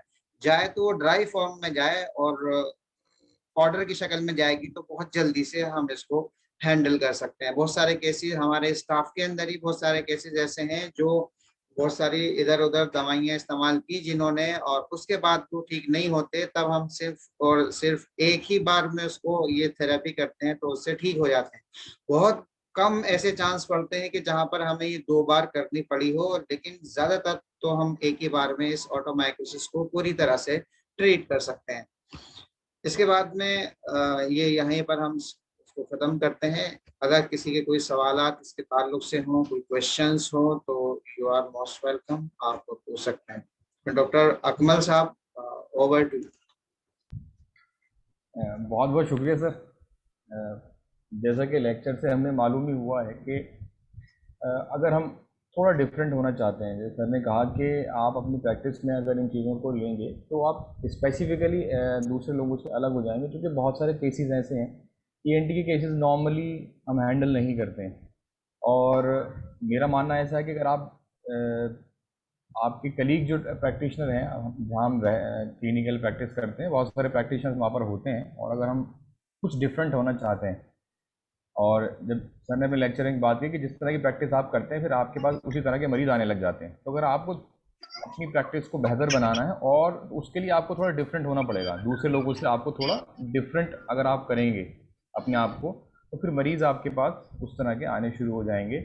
तो ये एक बेहतरीन प्लेटफॉर्म है कि आप अपने आप को स्पेसिफिक कर लें। चाहे ईएनटी में अगर आपका इंटरेस्ट है तो ईएनटी के केसेस अगर आप देखना शुरू करेंगे तो फिर इस तरह के केसेस आपके पास आते रहेंगे। और जितना अच्छा तरीके से यूनानी मैनेजमेंट को सर ने बताया, और बहुत सिंपल और आसान तरीके से, तो मैं ऐसा मानता हूँ कि हम लोगों को उन चीज़ों पर ज़्यादा मेहनत करनी चाहिए जिन चीज़ों का नॉर्मली दूसरे पैथीज़ के अंदर बहुत इफ़ेक्टिव ट्रीटमेंट नहीं है। जैसे सर ने बताया कि अगर हम जो ईयर की बीमारियां हैं ईएनटी वाली, और पर्टिकुलरली ऑटोमाइकोसिस बहुत सिंपल से बहुत आसान सी डिजीज लगी जो सर ने बताया, और उसका ट्रीटमेंट भी यूनानी ट्रीटमेंट बताया वो बहुत ही ईजी है। बनस्बत दूसरे जो तरीके हम अपनाते हैं उसमें बहुत लंबे टाइम तक हमें ईयर ड्रॉप्स इस्तेमाल करनी पड़ती है, और उसका बहुत ज़्यादा अच्छा नतीजे नहीं निकलते हैं। जो सर ने एग्जांपल दिया कि आप ऊपर से उसको ठीक करते रहेंगे, अंदर से फंगस ठीक नहीं होगा, उसको क्लीन नहीं करेंगे तो वो वापस बार बार होता रहता है, और ये हम देखते हैं अपने प्रैक्टिकल तजर्बे में, ये देखते भी हैं। तो स्पेसिफिकली हमें ये चाहिए कि हम उसको इस तरह का यूनानी में उन बीमारियों को लें और उन बीमारियों को ज़्यादा बेहतर बनाएं जिसमें दूसरे पैथीज़ के अंदर ट्रीटमेंट बहुत अच्छा नहीं है, जिससे इससे ये होगा कि हमारा स्पेसिफिक एक अलग पहचान बनेगी, और हमारे रिजल्ट जो हैं वो बहुत अच्छे हमको मिलेंगे अगर इस तरह का हम अप्रोच रखते हैं।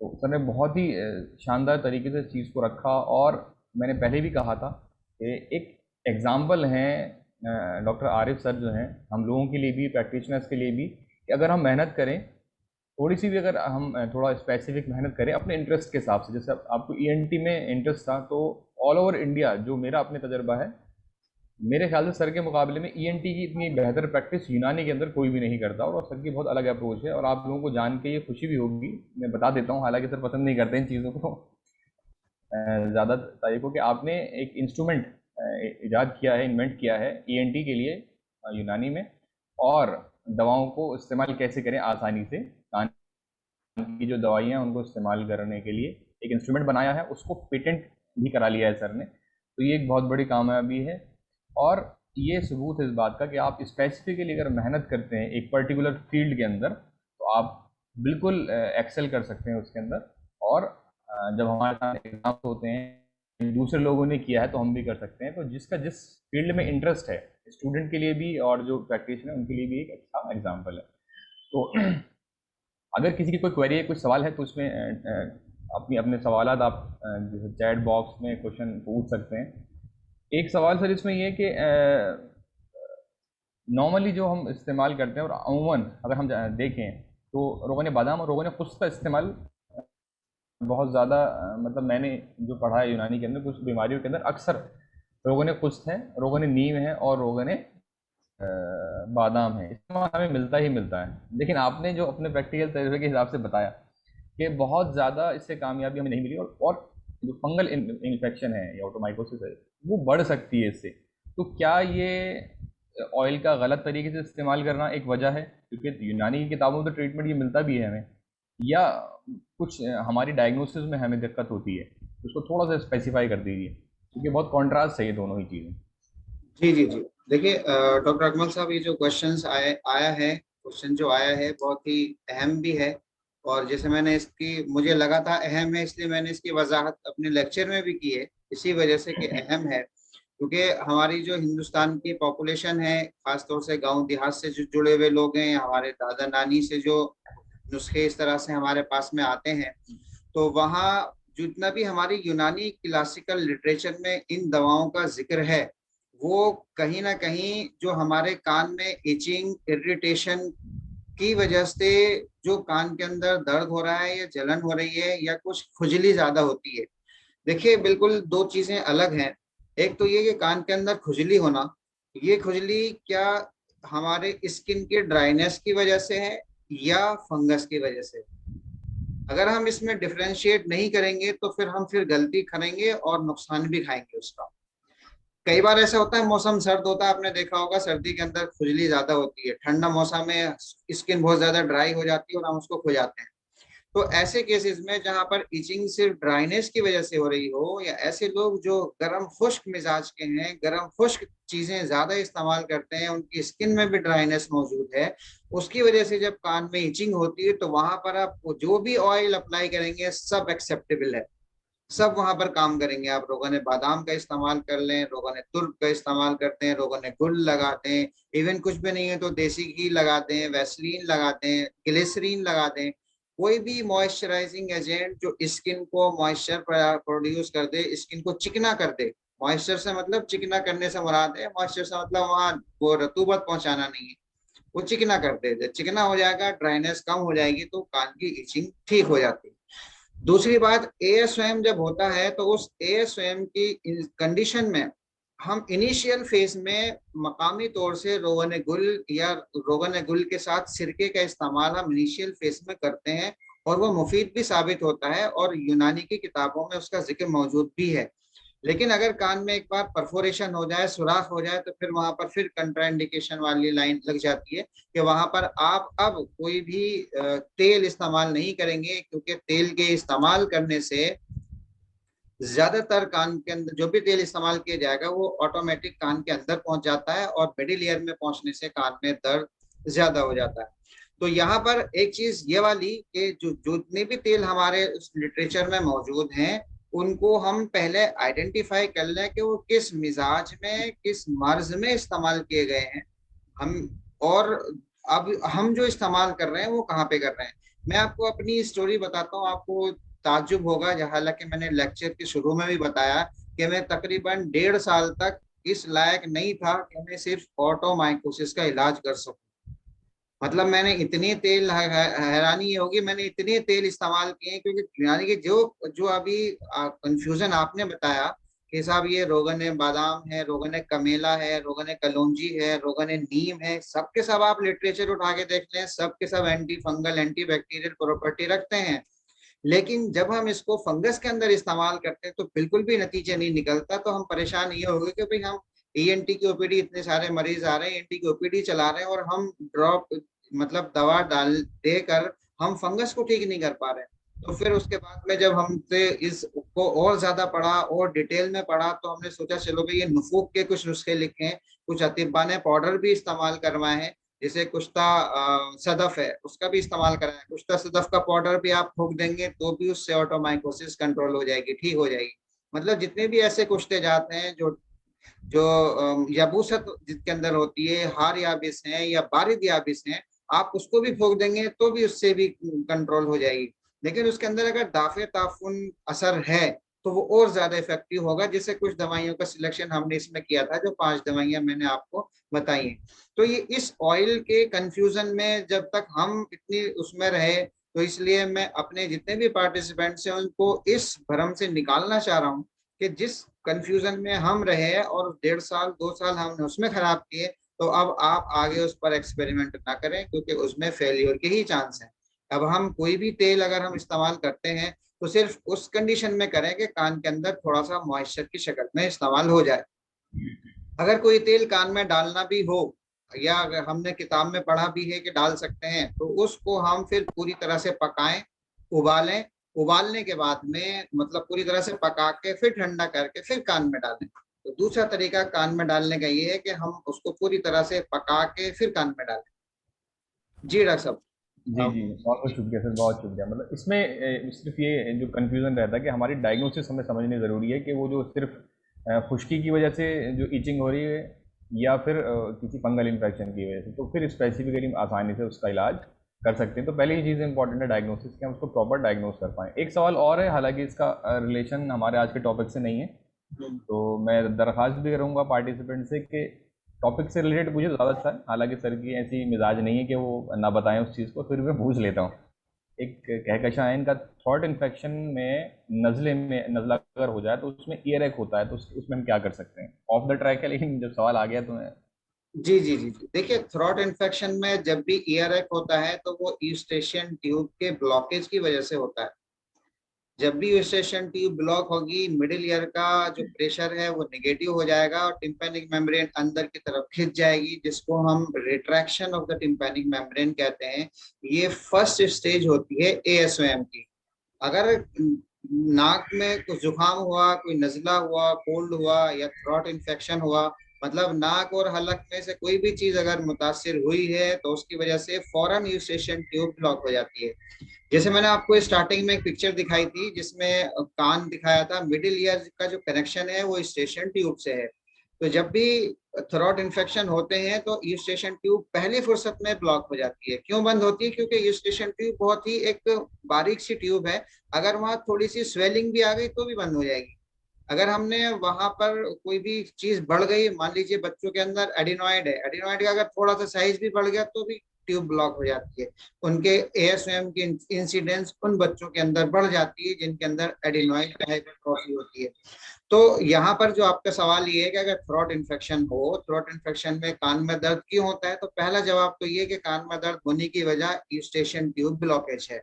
इसलिए हम यूस्टेशन ट्यूब को खोलने की पूरी कोशिश करें। उसके लिए क्या कर सकते हैं हम, अगर जुकाम के साथ में थ्रोट में भी हुआ है तो पहला काम तो ये करें, स्टीमिंग स्टार्ट करें। गर्म पानी से भाप ले लें या यूकेलिप्टस है उसकी भाप ले लें। दूसरा काम ये करें कि थ्रोट को किसी काबिज दवा से हम गरारा कर लें। जैसे शहतूत के पत्तों का इस्तेमाल कर सकते हैं, जामुन के पत्ते इस्तेमाल कर सकते हैं, आम के पत्ते इस्तेमाल कर सकते हैं, फिटकरी का इस्तेमाल कर सकते हैं, माजू है। ये सारी चीजें काबिज दवाइयाँ होती हैं। तो मर्ज की इब्तदाई दौर में हम काबिज दवाओं का इस्तेमाल करके उससे थ्रोट में भी आपको फायदा मिलेगा। इवन ऐसा होता है कि जब भी कॉमन कोल्ड स्टार्ट होता है तो उसका सेकंड फेज थ्रोट पे आ जाता है। कॉमन कोल्ड हुआ, भी नजला जुकाम हुआ, तो 2 दिन के बाद में लगेगा आपको गला दुखने लगा, इसका मतलब गला मुतासिर हो गया। तो अगर आपकी ऐसी टेंडेंसी है, जैसे ही जुकाम होता है फौरन आपका थ्रोट में पहुंच जाता है, तो आपका पहला काम ये है कि थ्रोट को बचाइए। अब आप कैसे बचाएंगे थ्रोट को? थ्रोट को बचाने का असली तरीका ये है कि जब आपने जैसे ही कॉमन कोल्ड हुआ, कॉमन कोल्ड होते ही आप गरारा स्टार्ट कर दीजिए। चाहे वो फिटकरी से गरारा कर लें, किसी भी कापिज दवा से गरारा कर लें, तो आपका थ्रोट बच जाएगा। अगले 3-4 दिन अगर आपने गरारा करके थ्रोट बचा लिया तो आप सारे एंटीबायोटिक से बच जाएंगे। जितनी भी दवाइयां हम एक एक हफ्ते तक इस्तेमाल करते हैं आप उससे बच जाएंगे। फीवर से आप बच जाएंगे। तो इतनी सारी चीजों से आप उसमें बच सकते हैं। तो इन दवाओं के लिए अगर आपको कान में दर्द हुआ है तो जब आप ये स्टेशन ट्यूब को खोल देंगे तो कान का दर्द ऑटोमेटिक ठीक हो जाएगा। लेकिन अगर ये स्टेशन ट्यूब ब्लॉक हुए 2 दिन या 3 दिन हो चुके हैं तो क्या होगा, टिम्पैनिक मेम्ब्रेन पर स्वेलिंग आ जाती है, सूजन आ जाती है, क्योंकि वो एएसएम चल चुका, स्टार्ट हो चुका है। इसलिए वहां पर अब हमें दवाओं की भी जरूरत पड़ेगी। तो दवाओं के तौर पर हम लहू के सपिस्ता का इस्तेमाल कर सकते हैं। अगर 4 दिन से ज्यादा हो गया तो हम लहू के सपिस्ता खयार शंबरी इस्तेमाल करेंगे। और अगर आप बिल्कुल इनिशियल फेज है तो प्लेन लहू के सपिस्ता या हब्बे शिफा का इस्तेमाल करके जो हम कोल्ड वाला ट्रीटमेंट है, हम उसको अगर स्टार्टिंग से कर देंगे तो स्टेशन ट्यूब पर बहुत ज्यादा फर्क नहीं पड़ता और स्टेशन ट्यूब खुली रहती है, इसलिए कान में दर्द नहीं होता। तो इसलिए जब भी हलक में या नाक में कुछ भी ऐसा हो तो फौरन हम उसका ट्रीटमेंट स्टार्ट करते हैं तो कान को हम बचा सकते हैं। जी डॉक्टर साहब। बहुत बहुत शुक्रिया सर, बहुत शुक्रिया। तो एक आखिरी सवाल ले लेते हैं और मैं बता दूं पार्टिसिपेंट्स को कि इस लेक्चर की जो स्पेसिफिसिटी है, खसूसियत ये है इस लेक्चर सीरीज़ की, हम बहुत शॉर्ट टाइम में इसको कराते हैं क्योंकि प्रैक्टिशनर के लिए, और अक्सर प्रैक्टिशनर इसको सुनते हैं तो बहुत ज़्यादा टाइम उनके पास नहीं होता, तो हम बहुत शॉर्ट इसमें टर्म में रखते हैं इसको। इसलिए अपने सवाल जल्दी जल्दी पूछ लिया करें और ज़्यादा बेहतर है कि वो टॉपिक पर ही सवाल हो तो इससे आसान हो जाता है, क्योंकि यही इसकी स्पेसिफिसिटी। हम बहुत सारे लेक्चर इसमें रखते हैं, एक लेक्चरों को मदऊ करते हैं, बुलाते हैं और स्पेसिफिक टॉपिक पर करते हैं ताकि इसको बेहतर तरीके से पार्टिसिपेट कर सकें। खासतौर पर क्लिनिकल लोग जो क्लिनिक करते हैं उनके पास टाइम बहुत कम होता है, तो इसलिए बहुत शॉर्ट तरीका हमने इसको अपनाया है कि बहुत कम टाइम में हम अपनी नॉलेज को इम्पार्ट कर सकें। आखिरी सवाल सर ये कि क्लिनिक में जो पेशेंट आते हैं हमारे पास ईयर डिस्चार्ज हो रहा है, जिसमें फ्लूएंट डिस्चार्ज होता है, तो उसमें पर्टिकुलरली बैक्टीरियल इन्फेक्शन ही होता है, वो उसमें हम क्या कर सकते हैं? इसमें यही तरीका अपनाएंगे या कुछ और उसका स्पेसिफिक और बात कोई चीज़ कर सकते हैं? नहीं नहीं, देखिए जो अगर वो बैक्टीरियल है, जैसा आपने कहा कि ईयर डिस्चार्ज हो रहा है, तो ईयर डिस्चार्ज को आपको पहले पता लगाना पड़ेगा कौन सा ईयर डिस्चार्ज है।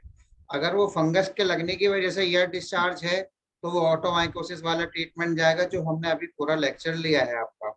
लेकिन अगर ऑटोमाइकोसिस नहीं है, और उसको आप कैसे डिफाइन करेंगे, कैसे डिफ्रेंशिएट करेंगे? जब तक आपके पास ऑटोस्कोप नहीं होगा, ऑटोस्कोप से कान देखना नहीं आएगा या कान को हम ऑटोस्कोप से एग्जामिनेशन नहीं करेंगे, तब तक आप बिल्कुल ना तो फंगस की डायग्नोसिस कर सकते हैं, ना टिम्पैनिक मेम्ब्रेन में परफोरेशन की डायग्नोसिस कर सकते हैं, और जो डिस्चार्ज आ रहा है आप उसको भी आइडेंटिफाई नहीं कर सकते। लेकिन हाँ, मोटे तौर पर अगर कोई person purulent discharge with mucus, जिसको हम बोलते हैं म्यूकोप्यूरुलेंट, अगर कान से म्यूकोप्रोलेंट डिस्चार्ज निकल रहा हो, इसका मतलब ये डिस्चार्ज मिडिल ईयर से आ रहा है। इतना तो हम बात समझ सकते हैं। अगर सिर्फ उसमें म्यूकस नहीं है, सिर्फ प्यूरुलेंट डिस्चार्ज है, म्यूकस नहीं है, तो ये एक एग्जामिनेशन का पोर्शन है, एक बहुत बड़ा अलग से टॉपिक है एग्जामिनेशन का, कि कान से जो डिस्चार्ज निकल रहा है आप कैसे आइडेंटिफाई करेंगे ये डिस्चार्ज कहाँ से आ रहा है।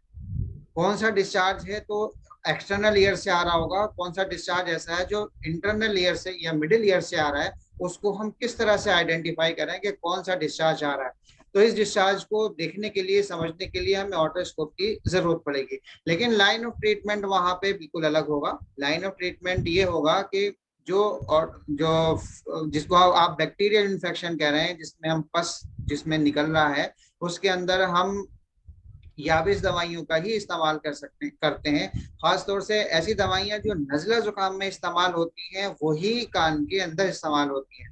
उसका उसूल इलाज हम आपको अलग से किसी भी लेक्चर में बता सकते हैं कि जो नजला, जैसे नजला हार और नजला बारिद, चूंकि नजला हार की जितनी भी दवाइयां हैं वो नजला हार में इस्तेमाल होंगी, उसी तरह से वही दवाइयां एएसएम में भी इस्तेमाल होंगी, वही दवाइयां थ्रोट में भी इस्तेमाल होंगी, वही दवाइयां लैरिंग्स में भी इस्तेमाल होंगी। तो ईएनटी का एक स्पेसिफिक लाइन ऑफ ट्रीटमेंट है कि आप एएसएम को, उसको मतलब हार जितने भी अमराज हैं उनको आप एक तरफ कर लें, बारिद अमराज जितने भी हैं उनको आप एक तरफ कर लें, और एक लाइन ऑफ ट्रीटमेंट बना लें कि गर्म अमराज में, गर्म कंडीशन में ये दवाइयों का इस्तेमाल करना है और सर्द कंडीशन में इन दवाओं का इस्तेमाल करना है। जिस तरह से हम मिजाज के एतबार से दवाओं का सिलेक्शन करते हैं, उसी तरह से इसके अंदर भी दवाइयों का सिलेक्शन किया जाएगा।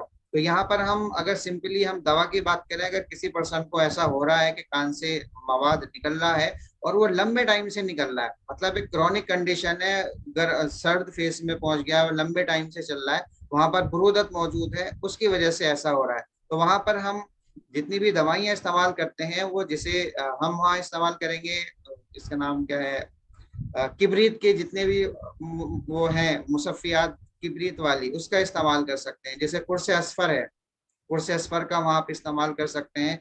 सिक्रीशंस को सुखाने के लिए, कम करने के लिए आप हब्बे शिफा का इस्तेमाल कर सकते हैं, लहू के सबिस्ता का वहां इस्तेमाल कर सकते हैं। लेकिन अगर वो साथ साथ में कुछ खांसी या नजला जुकाम भी हो तो उसके अकॉर्डिंग हम अपनी लाइन को चेंज करते चले जाएंगे। तो एक लेक्चर में हम आपको ये भी बताएंगे कि किस तरह से हम यूनानी का उसूल इलाज नजले का बताएंगे, किस तरह से आप नजला हार है या नजला बारिद है। देखिए ईएनटी का जो भी लाइन ऑफ ट्रीटमेंट है वो बस दो ही फेज पे चलता है। आपके पास 5 दवाइयां गर्म वाली हैं, 5 दवाइयां ठंडी वाली हैं, तो इन 10 दवाइयों में ही आप पूरी ईएनटी को खेल सकते हैं। आप इधर से उधर, उधर से इधर, इधर से उधर, उन 10 दवाओं में पूरा ईएनटी, उसमें नाक की बीमारी हो, कान की बीमारी हो, ये थ्रोट की हो, साथ में लैरिंग्स भी उसके अंदर मौजूद है, इन 8-10 दवाइयों के अंदर आप चेस की तरह इधर से उधर, उधर से उधर उठा के अकॉर्डिंग टू द कंडीशन आप उसको बहुत आसानी से खेल सकते हैं। तो उसको भी हम, क्योंकि एक बड़ा टॉपिक है वो, उसको अलग से डिस्कस किया जाएगा। यहाँ पर तो हम सिंपली किसी को भी अगर जरूरत पड़ती है इस तरह की, तो मिजाज के अकॉर्डिंग इन दवाओं का सिलेक्शन कर सकते हैं। जी डॉक्टर साहब। जी बहुत बहुत शुक्रिया सर।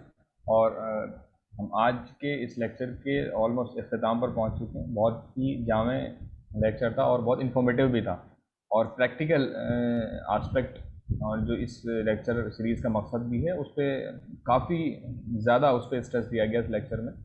उम्मीद है कि जो हमारे पार्टिसिपेंट्स हैं उनको ये बेहतर लगा होगा और समझ में आया होगा। और इसमें एक और चीज़ बता दूं, जो कि प्लेटफॉर्म बहुत ओपन प्लेटफॉर्म है। अगर कोई प्रैक्टिशनर ऐसे हैं जिनका अपना कोई तजुर्बा है किसी भी डिजीज़ के ताल्लुक से, तो वो हमसे बात कर सकते हैं और हम उनको ये प्लेटफॉर्म प्रोवाइड करेंगे ताकि वो अपनी तजुर्बे को शेयर कर सभी पार्टिसिपेंट्स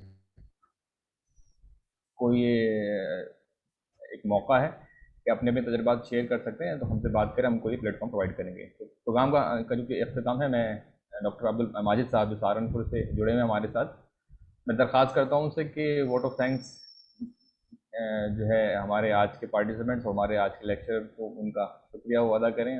और मैं बता दूं कि हाजिक लेक्चर सीरीज़ के स्पॉन्सर भी हैं और ये बहुत मेहनत कर अस्सलाम वालेकुम। आवाज आ रही? स्टार्ट किया है और स्टूडेंट्स के लिए बहुत ये प्रोवाइड करते हैं तमाम चीज़ें। वहाँ पर जाकर फ्री ऑफ कॉस्ट आप रह सकते हैं। इनके पास आपके रहने का भी इंतज़ाम है और फूड लॉज सभी अपने तरफ बियर करते हैं। और सिखाने के लिए सैदला का बहुत अच्छा इनके पास सेटअप है और क्लिनिकल बहुत अच्छा सेटअप है यूनानी का। तो आप जाके देख सकते हैं इनके सेटअप को, वहाँ पर चीज़ों को सीख भी सकते हैं। तो मैं दरख्वास्त करूँगा अब्दुल माजिद साहब से कि आज के प्रोग्राम का जो है वोट ऑफ थैंक्स बताएं। अस्सलाम वालेकुम। जी माजिद साहब। जी अस्सलाम वालेकुम। आवाज़ आ रही है? जी जी आ रही है। वालेकुम अस्सलाम अस्सलाम जी, वालेकुम। बोलें। बहुत बहुत शुक्रिया आप सभी लोगों का जो जो इस पर पार्टी इसमें जुड़े हैं, और ख़ास तौर से डॉक्टर अकमल साहब और डॉक्टर आरिफ साहब जितने इस प्रोग्राम के लिए मेहनत कर रहे हैं।